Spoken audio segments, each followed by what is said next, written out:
everyone. Thank you guys so much for joining us in our quarterly Child Life webinar series.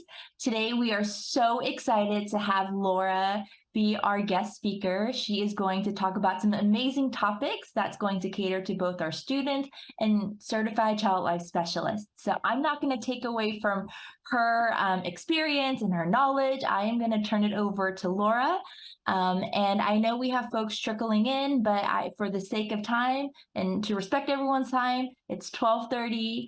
And so we can get started now. Laura, welcome. And, we are so excited to have you here. Thank you so much. I was saying, oh my gosh, it's 12:30 and then it's 3:30 my time in New York. So hi, everyone. So I'm so excited to be with you all today. And I'm going to share my screen and then we'll get started. Okay, wonderful. So hi, everyone. My name is Laura Romeo Sopel, and I am certified child life specialist. I'm also a certified infant massage instructor, and I'm a Resolve Through Sharing bereavement coordinator, and I'll talk a little bit more about that. And today we're going to have a general conversation, but I hope that it will be helpful to anyone, regardless of where you are in terms of the spectrum of child life, whether you're a student, you're learning, you're starting out, you're a specialist in the field as well.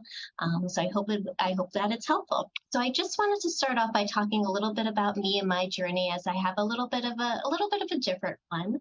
So I currently actually am the director of ancillary programs and volunteer services at White Plains Hospital, which is a hospital in Westchester, New York, a 292-bed, primarily adult hospital. But I always say you can't take the child life specialist or a child life out of a child life specialist. And you'll see how I've incorporated a lot of child life and pediatric work in the current work that I do and in the current education that I do. But a little bit in terms of my background. So I was first introduced to the field of child life in 2008 when I got an experience at an internship, not what we would consider a child life internship, but more of a volunteer social justice-based internship at Weill Cornell Medical Center. They have a children's hospital called Kamansky in that area, and I was an intern/volunteer in this program that happened to be paired with the child life program, and I absolutely fell in love with the field. I took a year off of college after I graduated in 2009 to do a year of service with AmeriCorps, and then I ended up being hired at New York Presbyterian, Weill Cornell, as a child life assistant at the same time as pursuing my graduate degree at Bank Street College of Education for child life. So I was a child life assistant for those 2 years while I was pursuing and obtaining my graduate degree. While I was a child life assistant and going to grad school, one of my internships was at Bellevue Hospital Center, which is a public hospital in New York City. And then also Elizabeth Seton Pediatric Center, which is a home for medically fragile children and hospital as well. And they were both unbelievable experiences. I was very, very lucky that my experience just kind of fell into place. After I obtained my certification, I was hired where I was an assistant at New York Presbyterian Hospital. I started in several outpatient departments, ended up transferring to inpatient areas with an emphasis on our NICU, and then also providing external NICU support, but then also doing a lot of referrals for maternity and labor delivery, as well as working with children of adult patients who were critically ill or who had passed away. So I was one of the main specialists who ended up doing that kind of work. In 2017, I decided to make the difficult choice to transfer out of my role as a child life specialist into the role that I eventually turned into now, which is being able to work in volunteer services, ancillary programs, our caregiver support program, which is a clinical program supporting caregivers at the bedside as well, a few other programs too. But as soon as I got to my current workplace, I tried to figure out, okay, where are the pediatric initiatives, and kind of dove right in. So what I'm talking to you, when I'm presenting to you today, is actually the content that I present to nurses and physicians here as I teach a Working with Children in Healthcare setting course. I'm also was very involved in revamping our child visitation policy with our ICU and CCUs. I teach our end-of-life nursing consortium for about grief and loss, specifically through the world of child's eyes. And I'm the co-chair of our perinatal bereavement support team, so do a lot of work up on our maternity and labor and delivery floors. I'm also the chair of our Women in Healthcare Employee Resource Group and a facilitator for Schwartz Rounds. So have been trying to be as involved as I can in the world. And so usually what I have found, especially along in my career, and there's so much that we know and that we do and that we do really, really well, but we're always needing to educate others in terms of what can we do and how can we make a child's experience more pleasant in a hospital setting. And when I was a specialist, I felt like sometimes that was half my battle in being able to continue educating the ones that I was working with. And so I built this to be able to help provide that education. So I hope it's helpful for students as you're walking through it, all things that you're currently learning. But I also hope that it serves as a template for those who are currently practicing to figure out, okay, if you had a half hour and you needed to distill to medical students, physicians, nurses, in the ED, NICU, wherever you are, to be able to talk to them, what are some of the things to think about and give you that template, as that's a hard thing to be able to do.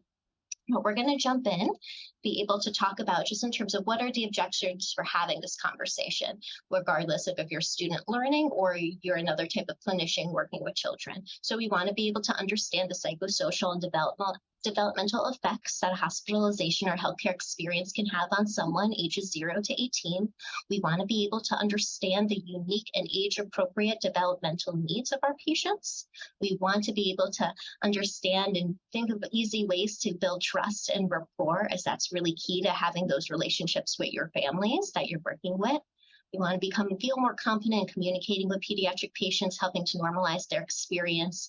And we want to be able to prepare pediatric patients for common medical procedures. So as I'm talking to you today, I'm going to kind of bounce back and forth between the as if I'm teaching you, but then also talking about, well, why am I saying this or why do I think it's important to share this from an educator point of view as well? So how I usually start, I think it's really, really important to be able to learn how to storytell and how to be a good storyteller, to be able to paint a picture for people. Like, why is it important to be able to think about a child's needs or where they are developmentally and what we can be able to do? So one of the stories that I start with is a case study, and her name is Missy. So I'm going to go through this with you today. So Missy, when I worked with her, she was actually one of the first patients I worked with. It was my aha moment, my aha patient, and being able to see, oh, I understand now what child life is. So Missy was a 2.5-year-old. She's currently in foster care. She was frequently treated at our hospital and did not have a caregiver at her bedside. And oftentimes when she came, she was diagnosed with failure to thrive. So whenever I saw that FTT on someone next to someone's name, I always thought, oh boy, here we go, because the workup for failure to thrive is all over the place. It's blood work, it's urinalysis, it's scans, it's everything to be able to figure out, okay, why is this child's body not matching up with their age and their growth and all of those different things. She developmentally was achieving her milestones. She was not potty trained yet, but having conversations about potty. She loved princesses. She loved dress ups, stickers, playing with dolls. And one of the parts of her workup included placing a Foley catheter. So of course, in my mind, being new to this field and seeing other children and their responses to medical procedures, in my thought of, oh my goodness, this 2.5-year-old, we're going to put her through this Foley catheter placement. She's just starting to go through potty training. This is going to be traumatic for everybody involved. And she has no caregiver or consistent caregiver present. So it's not like she has a partner, right? A family around her that's going to be able to support her. How could we possibly make this not traumatic? How could she not leave just beyond hysterical? It's kind of my back process and in my mind of what I thought we were going into. So I talked as we went through and just the child life specialist that I was working with at the time, talked to Missy about what was going on, age-appropriate words, showed her on the doll what was going to happen. And she's only 2.5, right? So it's not fully absorbed. We went to the procedure room. The child life specialist who was most connected with Missy had Missy sit on her lap and helped her undress and talk to her. She had a big book in front, an I Spy book that was placed in front of her. And then she had me start to blow bubbles to be able to distract. And so in my mind, again, like bubbles, this isn't going to distract a child from this experience. It was very quiet in the room. There were about 2 or 3 other nurses present. I think everyone had the same impression I did of like, this isn't going to go well. But the lights were as dimmed as they could have been safely. And the nurses started to do the procedure. And Missy wiggled and she started to cry a little bit and feel uncomfortable. But then we started to do some more distraction. And as soon as the catheter would place, and the nurses were wonderful, their voices were low. As soon as the catheter was placed, had a little bag, of course, the urine bag that was attached to it. And I realized with the string, I was like, oh, this looks like a purse. And so the child life specialist was like, you're right, it is a purse. Why don't you let's go get some stickers. Missy, let's decorate your pee-pee purse. And she put the stickers all over the purse. And in her little toddler dress-up heels, Missy walked out of the treatment room with her little urine catheter bag pulled on her shoulder, holding it as if it's a purse, and strutted out. And that was my aha moment of, oh my gosh, there are things that we can do to create an experience that is much more healing, much less traumatic. And she is leaving this experience not thinking, oh my gosh, I was just violated, but I have this pee-pee purse. I have this pee-pee purse, and look at all my stickers that I'm showing everybody. And I was such a brave kiddo as well. Not to say that every urine catheterization that I've experienced went like that, most certainly not, but still, it's just that was one of my first experiences and really illustrated the power and the work that we do.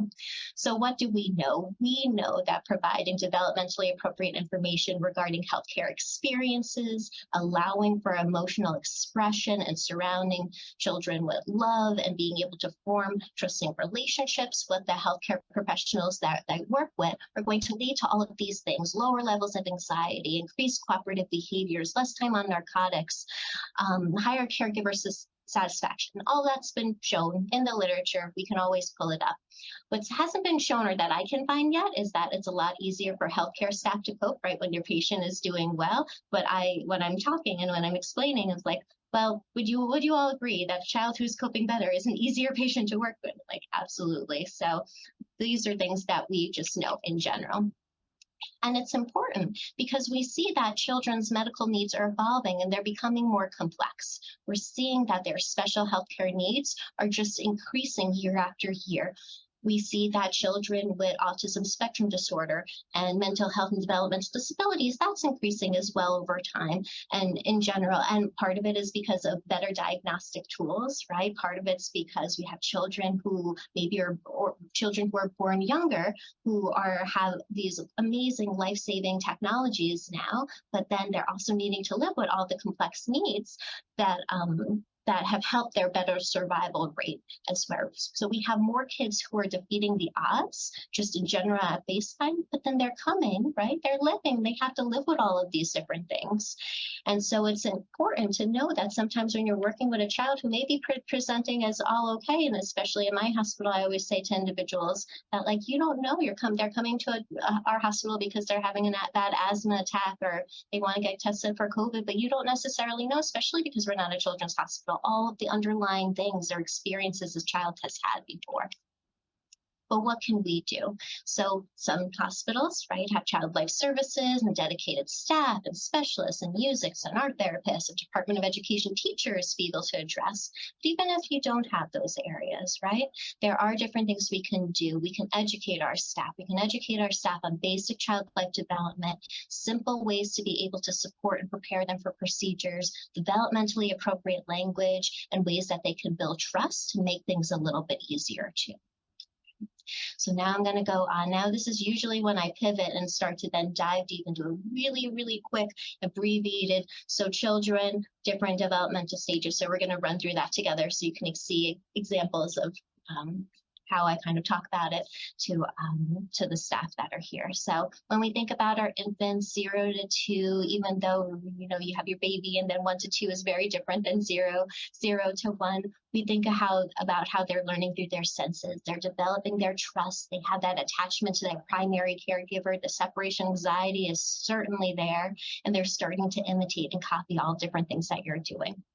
as well. When we think about concerns or issues that we want to be aware of, then from that standpoint, we want to be aware that there is that separation from their caregiver, unfamiliar faces and people. That is really, really scary. And so it can be really tricky and very, very hard to be able to for those children to understand, of course, what's going on, but then for their parents to witness that as well. So what are some things we want to do? We want to encourage parental involvement as much as possible. We want to encourage comfort holds, and we'll go through comfort holds in a little bit. When possible, we want to be able to have consistent medical staff. The familiarity of the faces over and over again makes a huge difference. And you'll see on all my slides for different developmental stages, I like to be able to educate or just put out like, okay, so what are the tips and the tricks? Little bubbles, light up toys, sucrose and sugar for pacifiers, just in general. I'm sure that this is no surprise to many of you. Just a very quick, one of the things I spent a lot of time, I think, especially working with our younger infants, is making these. All you need to do is print out look up black and white patterns online, print them out in a square, cut diagonally, and then tape each corner to the side, attach it to a pipe cleaner, and then you can see the gauze. That's like the gauze you would use to cover an IV. Stretch it out and then hang it from side to side in the crib. So made many, many, many hanging mobiles, especially for many people, right, planning on coming to the hospital and they're bringing a mobile in hand with them. So let's talk about our toddlers. So our toddlers are learning through their senses. They're trying to do things on their own. They're still very attached to their primary caregiver, but they're independent and they want to be independent as well. They're developing language, and something I think is so important, especially for those individuals who don't work who don't have that child development background, is to know that they may not be able to say back what they're feeling or thinking, but they are listening and they get it. They get it way, way more than we can acknowledge. Think about one of the patients that I worked with who was only a year and a half, or not a year and a half, over a toddler, 2 years old, diagnosed with leukemia. And within days of his diagnosis, he was given, we did some medical play, and just even having Band-Aids, syringes, teddy bear on the side, he's doing all the different things. His motor skills might not be great, so he's not doing the best job at being able to take care of his little stuffy, but the syringe is going to his mouth, the different things are going on top. They understand, they're seeing, they're hearing, they're absorbing anything. So the language is important. What we say is really important. The things that we're worried about, we're still worried about that separation from caregiver. We're worried about the reduced autonomy. Those peds, you work so hard, right? As a parent, you work so hard to get the nap schedule under control. You work so hard to get the potty training conversation happening. And then all of a sudden it's all out the window. And so being able to help in keeping whatever we can consistent is a big piece of this. And there's a lack of understanding in terms of what's going on. They can see, they're understanding and they're hearing, but the why is this happening? Why is this person doing this to me? That takes a while, right? And they're just not there developmentally yet. So what can we do? We can narrate. We can say everything that's happening. When in doubt, just say what's going on. We can allow for play and exploration with safe medical toys. We can talk about what happens, and we can use comfort holds too. So some tips and trips. We have our bubbles, our light up toys, our doctors being able to do the procedures on the caregivers or stuffies beforehand to the best of our ability. So just a little picture we use. I got a lot of these little bears, pediatrics. So little EEG, again, those are like friendship bracelet, the string as well, and just a little gauze, and just using little bits of tape and being able to do it at the same time as well. All right, so comfort holds. So gosh, they're magic. They really are in terms of what they can do. And sometimes I think it's until you start to do them a lot that you recognize how powerful that they are, and thinking, well, how much of a difference could it actually make? But in each of these, and I'll be able to point out too in this first one, right, that chest to chest, that warm embrace, it feels, of course, there's something going on the side, but it allows for a child life specialist or someone else to be on the other side, maybe being able to block the area if that's what you sense is the most appointment apartment with a book or a video or some bubbles, and it allows for the extension of the arm as well, and less wiggly bottoms. Here too, you can see like her legs are tucked in between caregiver's legs as well. And so it's just another way that arm over is preventing that shoulder. So this is actually one that now my son, and I'll talk a little bit more about him. I have a video of him at the end getting his medicine, but something that I do when we have to get our vaccines. Sometimes even at the doctor's office, you go and they get nervous. Oh no, you're gonna have to hold him. I'm like, no, that's okay. I'm gonna hold him like this. I'm gonna put my legs around him and I'm gonna hold his shoulder back with my arm. Don't worry, I'll make sure that he's not going to wiggle to be able to allow. And overall, overarching, right? The idea of a child needing to be forcefully laid down and held never usually works out well. Of course, there are situations where you're not going to have a choice with certain things. But whenever we can give a choice, whenever we can allow for parental or caregiver involvement, for someone to be sitting up instead of lying down, sometimes it's needing to be a little creative. If a child is younger and they are breastfeeding, being able to breastfed, I mean, that is such a wonderful distraction and comfort, and being able to figure out how to maneuver that is fantastic, and I've seen it work wonders time and time again. All right, on to our preschool folks. So with our preschool, we have our children egocentric. Their world revolves around them. They're learning by doing, their fantasy land, and this is where that magical thinking comes in, but also that guilt. So there's a lot of listening to like, well, mommy said that if I did this, I could fall and then I'd have to go to the hospital. It's all my fault. And that is being able to tie it up. So a great question being able to ask in terms of, tell me, why are you here? Why do you think that happened? Or just being able to open up the conversation so any misconceptions can come to the surface, and then you can work with the family and being able to piece things out as well. Again, they're going to listen to everything you say and they're going to draw their own conclusions. So one of the things we'll talk about, things like what to say, what not to say as well. But I have a very vivid memory of it was an early memory. So a kindergarten or around that age, and I'm convinced that I needed to have an iron test, which obviously was testing the iron levels in my blood, and it was a blood test. I'm still convinced to this day I can tell you what the iron looks like. Obviously, we know that there is no iron, that there was no iron that was pressed on my finger. However, in my mind, since that I heard the word iron, I pictured an iron in the room, and I still have that vivid memory. So the words really do matter, and being able to be as clear and thoughtful about that. So some of our concerns, we may believe bad thoughts or actions are caused to illness. Obviously, they've had other medical experiences by now. They've had their flu vaccines. They've gone to doctor's visits, at least for annual checkups. They understand what pain feels like. And so there's then that fear of pain that starts to trickle into. So what do? We try to increase opportunities for control wherever possible. Try to give choices. We talk about age-appropriate language. We ask what they know, and then being able to clear it up through there.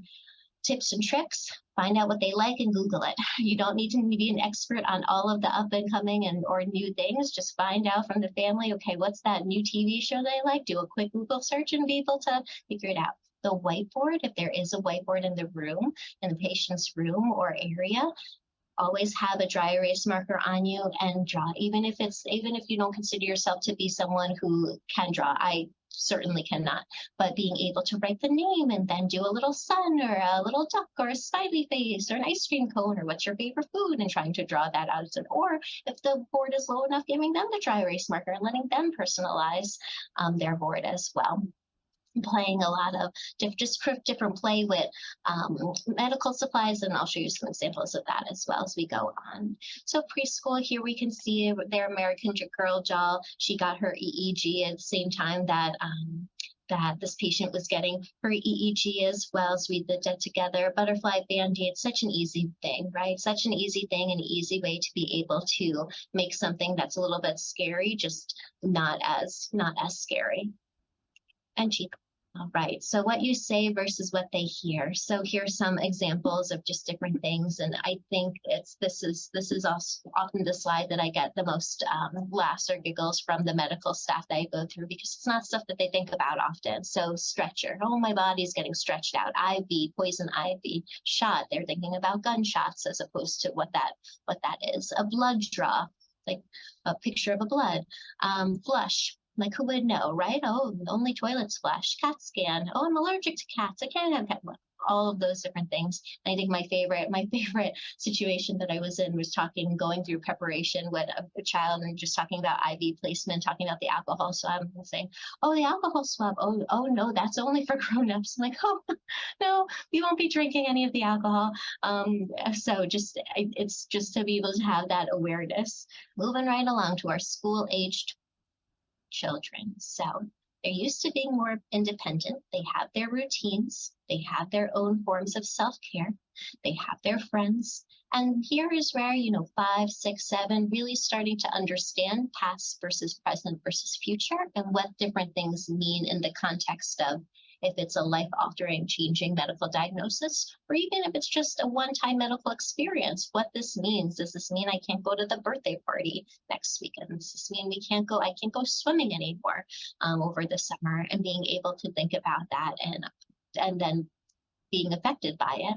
So what we're thinking about, we sometimes, especially I'm finding now that children, they present to be old. I feel like kids seem to be a little bit older now than they typically were. And so the concrete learning that they have, I think sometimes people in general can assume that they know everything if they're nodding their heads. And we'll talk about this with adolescents too, and don't take the time to remember or think about, they're only 7. We really should explain or talk about what's going on. And they take things so concretely, but then the concreteness can lead to confusion.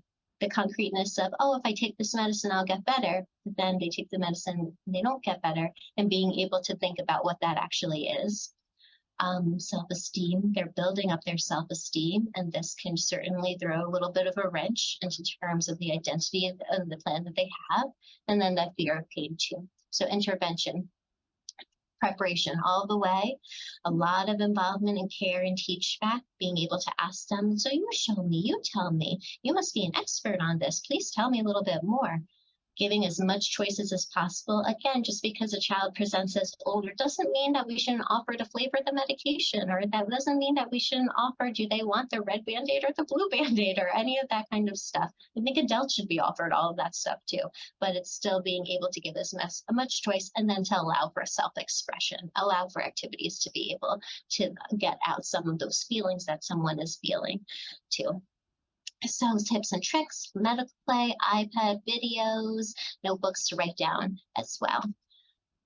So here's a little bear that went through a whole lot. So there was a 9-year-old patient that I worked with. She had appendicitis, and appendicitis that burst and went wrong. So one of the patients that ended up needing an NG tube and was here for a very long time, and then other things went wrong along those lines, and infections and various things. Every time something happened, she got something done to her, the bear got something done to her. So we started off very, with one IV, and we ended with many, many different things between the NG tube and the various IVs and a PICC line and just different things going on, various parts of her body as well. So just an opportunity to be able to go. And there was a lot of empowerment to be able to do. And she would almost stop me in the hall and be like, oh, the bear needs something else. I just had another poke. We need to do another one. It provides a lot of control when someone can do something in that type of way. Okay. So our adolescents, we're used to being independent, self-care, engaging with friends. They also understand our past, present, and future. But then also, as we build up, they're creating their identity.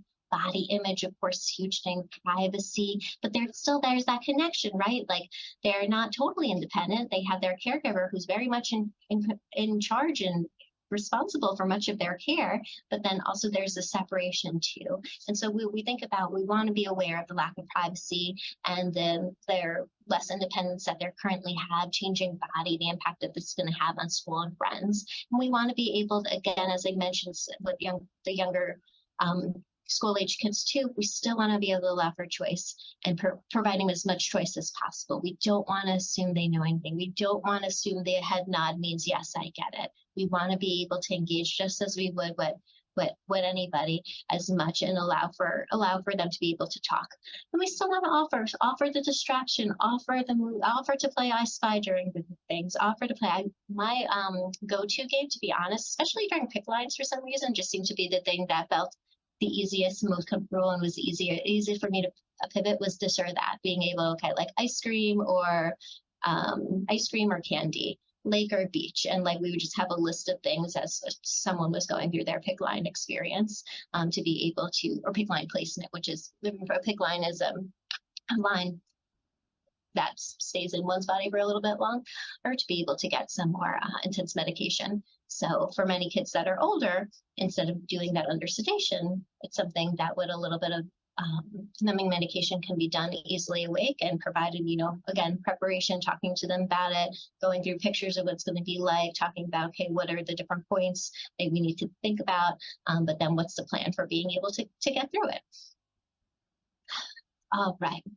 So now we think about our caregivers, and we know that the presence and participations of family members have such a significant positive effect on a child's adjustment to their healthcare experience. We know that if a family member is anxious, the anxiety is very much transferred. And we know that if a child is anxious, the anxiety is very much transferred. That's just the way it is. So connected to your child in that kind of way. So in order to be able to gain the trust of a child, you have to gain the trust of a parent.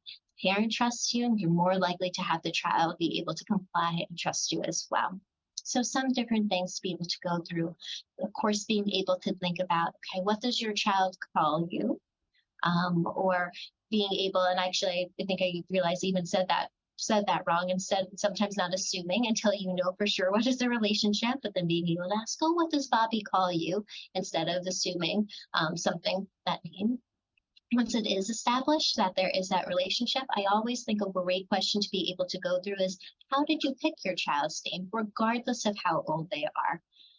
By and large, I think there's only one time, and I've asked this question hundreds and hundreds and hundreds of times, there was only one time where I got a story back that I was like, oh gosh, I'm sorry. I don't know if that was the best question for me to ask, but usually the stories are wonderful and loving, and especially as a child gets older, you don't get asked that as often, right? Like why did you pick your child's name? Like, that's a big decision. There's a lot of pride in that. So being able to use that as an icebreaker is always my go-to question as well. Being able to talk about, okay, so this is, I want to be honest with you, this is what needs to happen medically. This is what we have found works really well with children in terms of when you're talking about procedures or treatment plans or things that make the most sense in terms of helping child cope. But what do you think? You know your child best. And please tell us what your child likes, especially if they're shy, right? Tell us, or more reserved, tell us what things they like to eat, or their favorite things to do, and being able to figure out and hop on Google and do your quick 2-minute research to figure out some facts that you'll know. In terms of building trust. So as we think about building trust, we know that trust starts at that first interaction. We want to be friendly, we want to be upbeat, we want to be positive. But often when I'm talking to the medical staff, I'm like, I know that sometimes we think upbeat positive means like going into the room and like singing Disney songs at the top of your lungs and being really animated because children love that, and being like, you really need to think about just matching the room. And if you have a energy and child's dancing off the walls, like that may be the good way to go through. But if you have someone who's really scared, you may not want to like serenade them right at this moment. Just give them a moment, be able to go in, introduce, match that energy level, talk at eye contact, bend down, ask if they can sit on the bed. If you're wearing a mask, show them a picture of yourself on your phone so that they can see what you look like as well, or if you are wearing a N95 or something like that in that nature. Ask how they want to be called, and then ask for a fun fact about them.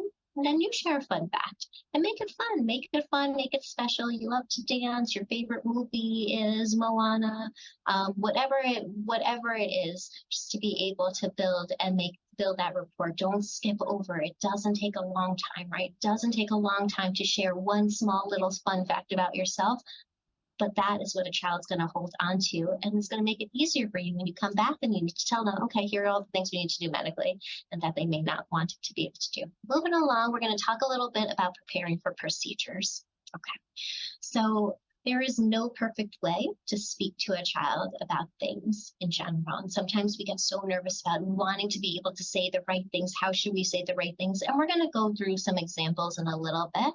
But what I usually encourage providers to be able to do is just to think about your 5 senses and work from there. Okay, so as you're going through a procedure, what are they going to see? What are they going to hear? What are they going to smell? What are they going to feel? And we'll talk a little bit about that.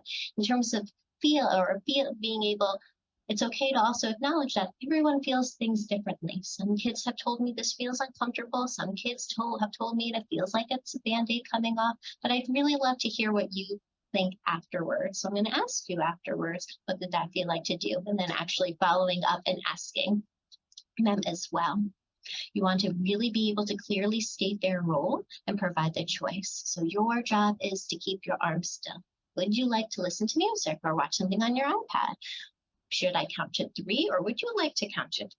Course, and then if possible to be able to create a distraction plan. And again, I think people get nervous that this is going to take a tremendous amount of time, but it really, really doesn't. Even if you just take one thing, oh, what song would you like to listen to? Great, I'm going to put that song up on my phone. It really can have such a significant effect, being able to lower someone's fear and distress. I go back to Missy and I think about her and being able to know, like, she loved dress up, she loved princesses, she loved like pocketbooks, she loved things of that nature, and like knowing that really helped with the outcome and being able to support her through that.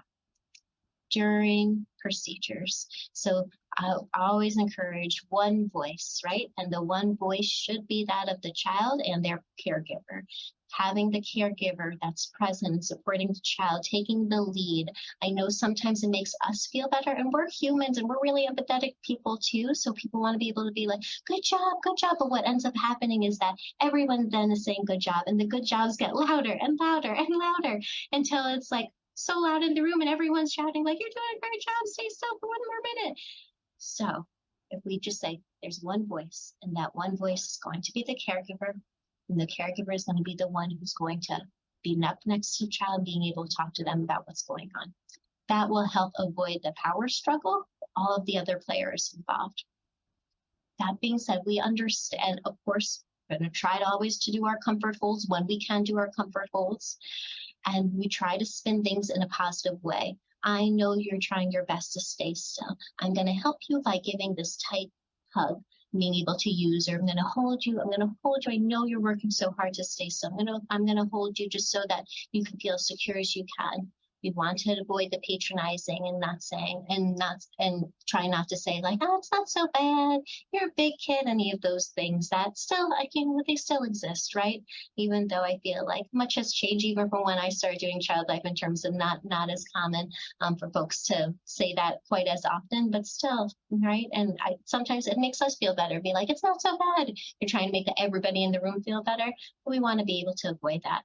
At the end of the day, though, we do have to acknowledge that safety is first, right? We really need to make sure that we are safe. If there's something that in order for things to be done, it's okay to be able to say, like I said, I know you're trying your best. Or so-and-so is really going to help you stay still so they can get done what they need to get done to help your body.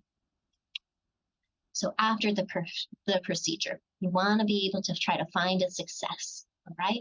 Even if it's that, like, you showed us how brave you are. I could really tell by your voice that you were really, really good at telling other people how you feel. Thank you for showing us, and thank you for showing us how brave that you are. I want to express that gratitude to the caregiver and also child. Thank you so much for letting me take care of you. Thank you for helping keep so-and-so as calm as they could be. You want to return to their room afterwards to be able to show that every time you walk into a room, it doesn't mean something bad's going to happen as well. So it's really important to give a little space and time, but then to be able to go in and just say, I just want to check in on you. I just want to let you know how proud I am of you. I think you are such a brave kid. And that could be it. And then the interaction can be done. If you have time, what even better way to be able to play, right? Especially as a child life specialist, being able to allow that time for decompression, play, if they're in a space to be able to play through what just went through, just bringing open-ended items and seeing what happens from there, that's fine. Something else that I would often talk about, though, is just often encouraging people and reminding them not to take things personally. So I remember, and it used to like hurt my heart. I would hear people or medical providers go into the room and say, "Are you still upset with me? Are you mad at me?" And I'm like, "No, they're not mad at you. They just went through a really traumatic experience and they're in pain. But like, they definitely don't want to be. They don't want to be your friend right now. they don't. They're upset. It's okay for them to be upset. So." I understand that sometimes when saying that, it's a way for us and us as providers also to make us feel better, like, be okay now, are you still upset, or things, will you be my friend? But it's not a personal thing. It's really not a personal thing. So I'm trying to avoid that and just repair the relationship then, right? Repair by being able to go and offer gratitude, thanks, saying that you're really proud of them. It makes a huge difference too. So now I'm going to go through a few different scenarios. I'm not going to go through everything. I'll pull them up so to have opportunity for everyone to be able to look at them for a little bit as well. But hopefully maybe you could take a screenshot if you want, or be able to have just in case. I always felt that sometimes, especially in child life, there's a push, and when I first got started, of like, I need to make my own distraction things. I need to be able to make my prep booklets and guides. What I've learned, there's no need to have to reinvent the wheel time and time again. So please feel free to take a picture and or utilize too. So here are just some examples of common procedures and ways that I would typically have explained them. So what I usually like to do is, before going through the preparation, being able to give a little synopsis of what's going to happen, thinking about those 5 senses, thinking about how long something's going to take. And if you don't have time, so say you're in the emergency room or something's happening currently, then these are things that you're narrating as they're happening as well. So as for blood draws, all right, so you need to have blood tests to see how your body's doing. It's a procedure. It usually takes less than 5 minutes. And sometimes it's helpful for kids to be able to see 5 minutes, that's not a very long time, or for something that's longer, putting in the context of how long of a TV show or an episode. And it's like the length of one Daniel Tiger episode, being able to go through that. Your nurse is going to tie a tight rubber band around your arm and give it a tight hug so they can see exactly where the vein is in your body. They're going to use a teeny tiny little washcloth to be able to clean your arm. It does have a strong smell. Tell me what it smells like, and being able to talk about that. Your job is to hold still so then they can quickly slide this small needle. Again, hopefully you have some procedure to place things, items to be able to use and to do on a doll or a stuffed animal, but if not, then that's okay. Into your arm. Some kids have told me that instead of being able to watch what's going on, they would actually rather listen to music or watch something on your phone. Do you want to try that instead? That could be your time to being able to figure out what your distraction plan is. And then you're going to see the blood flows through this little tube into your syringe or the test tube. Your body is making more blood constantly. So just because some of the blood left your body, don't worry, more blood is going to be made to keep your body and help it get nice and strong. And they're going to take this needle out and they're going to hold a piece of gauze, which is like tissue, until the blood stops, and put a Band-Aid on it. I think sometimes we focus so much on the first part and the middle part, but then we forget about the part after the needle. And so I think it's really important to talk about, okay, especially and we'll go through the IV slide as well, in terms of needing to be able to think about, okay, well, we need to say there's taping that's involved, and maybe they need to draw labs off of that. So being able to think about it. So just have some tips in terms of what we have. I know casting and splinting, every facility and things are changing so quickly. So this may be, depending where you are, a little outdated, but just then leave it up there for a second in case you want to take a screenshot of it. Right, our EEG. All right, so your brain sends signals to your body to make it work, but we can't see those signals. But during an EKG, we can pull little stickers called electrodes, different parts of your head. They can actually then help us see all of the signals that your brain is making. It doesn't hurt at all. It takes about an hour. It takes about the length of a time of a smoothie or something else to be able to set up, and then being able to go through. So you want to think about, right? Okay, well, what's someone going to feel? What's the sensation? If you have some of the gel, for them to be able to see ahead of time. If someone has long hair, being able to talk about, they're going to braid your hair first. And sometimes it was interesting actually. A fair number of children were like very excited because they wanted to and enjoyed getting their hair braided as well. Be able to go and talking about just different wires. And EEG, it looks scary, right? Like it can look when you see it on someone from a mile and it's connected to like it looks, but when you're going through it and you're seeing like, oh, it really is just just different stickers on the top of stickers, electrodes, whatever the word is that you're using on top of your mind, how much less scary it is if you actually can see it and explore it before it actually happening to you as well. So the EKG, similar things, right? You have little stickers attached to wires. It's connected to a machine. It looks scary, but then being able to show or to feel the stickers ahead of time and to be able to know nothing's coming through the machine, nothing's coming through the machine back down to onto your body. It's just actually sensing how your body is doing the opposite direction as well. X-rays, just leave this for a second. So our IV placements, okay? So the way that I would typically explain is the IV is a very tiny straw that is placed in your arm to give your body medicine or liquids really, really quickly. It can go, it's medicine that in the IV is usually medicine that you can't drink, normally through your mouth. Usually this procedure, placing an IV, take about 10 minutes, but may take a little bit less. And then we go through the different steps, which are very similar to that of a blood draw, but it's important to be able to remember, like I mentioned, that last part of the IV is in.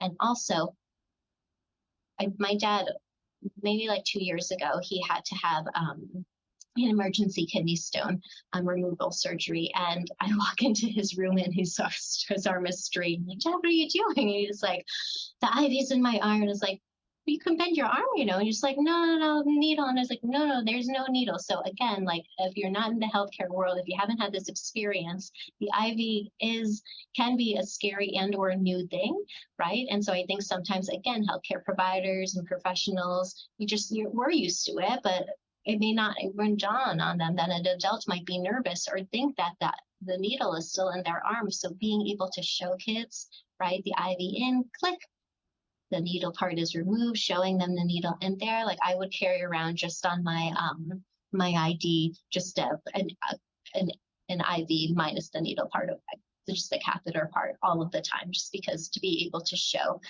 if I didn't have the actual whole IV with me that I could go through, being able to say like, no, see, it's really just a little string. It's really just a very flexible little string to be able to talk about as well. COVID swabs. Oh my goodness. I'm glad that this seems to be less. When I first started teaching this was like a big, of course, a bigger thing here as well, but still just helpful information to have. And still, like, I know sometimes feels like, oh, let's just get it done with, but sometimes being able to put something semi more pleasant attached to it, attach a different song to it as well, just helpful. So topical pain relief, hopefully you can have some separate sessions, being able to talk about what the topical pain relief is, and hopefully your facilities or areas that you work in do be able to offer that. If not, I highly recommend being able to advocate for that as much as you can, whether that's different numbing cream or freezy spray or whatever it is, just because it's just another layer of something that could help and make things a little bit better, a little bit easier as well. Just want to quickly go through our pediatric pain assessment scales too. So as we work with providers, wanting to be able to review with them what is for what, right? And being able to acknowledge that really, unless a child is like over the age of 3, using the faces is not it's hard, right? It's hard to, any type of pain scale too is difficult. But just in terms of, you want to be able to make sure that you're not asking a young child for a number if they're not developmentally able to understand the concept of numbers yet as well. And overall, the caregivers are really the key to pain management. They know their children. They know what is real pain and what's or they know the best out of all of us. All right, so for oral medication, Oh boy. So when possible, mix and flavor. Don't skip out on it. It makes it just so much easier to get down, offering choice. And I always are encouraging caregivers when I meet with them to have the conversation about medication when it's not actually medication time. And especially when they start to go home, because you never know, right? You don't know what's going to happen and if someone's going to need further medical care. And it's really hard to convince a child to like drink medicine if they don't want to drink it. Of course, there are those points, I call them points of no return, right, where you need to get the medicine in. We understand that for those moments, utilize the comfort holds so it doesn't feel like it's a super traumatic situation of getting the medicine into one's mouth. At least they're being held in a loving type of way, but still then being able to talk about it and play it out as well. And so this, I'm going to show you a little video. So my son, when he was about 2.5, got a little cut on the back of his ankle that got infected, and he had to have it cut and drained. It wasn't that big. It wasn't that big of a deal, but on the scale of medical experiences for me and for him too, he coped quite well with all of it. But then he needed to take oral medication that was unflavored. There was not really a way that we could flavor it. It was not pleasant, and he really, really, really had a hard time with it. And but I, kind of went back to my roots and it's like, okay, well, during the day, I'm going to just kind of like leave out empty syringes around the house and let him like have them and play with them too. And so I promised that this is a video that wasn't staged, and it was honestly the first time that he picked up a syringe, but I'm going to show it to you. So I will narrate for you. So I said, it's time for your medicine. That's what I'm narrating. And then Henry goes to his stuffed animal. And he says, and Henry goes, oh, as he's giving the syringe to the hedgehog. And then I say, what should we tell hedgehog? And then he continues on. So essentially, he was very, very young, and again, he's acting out himself. He's acting out himself that happened earlier that morning with him, and then him saying, I don't like it, and the hedgehog is saying, I don't like it. So I think it's just it was one of those moments where I was like, aha, see, it the medical play and being able to engage in this kind of way, it does, like, they are smart. They really do know, and allowing him the opportunity to then be able to do it. And then at the end, I'm sorry you couldn't hear, but he goes, he did it. And like, yes, he did do it. He did it. He was very brave. And he took his medicine, and his body is starting to heal. So being able to go through that as well. So that's my presentation. So my email is here. Please feel free to reach out at any moment in time. As I mentioned, my role has shifted a little bit, so I'm always happy to also talk to individuals about how to utilize their child life skills if they ever do transition from a role outside of child life specialists or into management and what that's like. So I'm happy to also be able to talk a little bit about that, as that's a whole different transition and a whole different world when you go from working directly on the floor into that of a management setting. But there are ways to be able to incorporate everything that you do continuously as well. I just have some references, and I'll stop sharing it. If they're, like I said, I will send out an email. I will include Laura's email in that follow-up email I send. So if you guys have any questions, you guys can reach out to her. We hope you enjoyed this presentation, and please be on the lookout for my email. Thank you guys so much. And Laura, thank you again. Thank you. For joining us today. Thank you so much. Take care, everyone. Bye.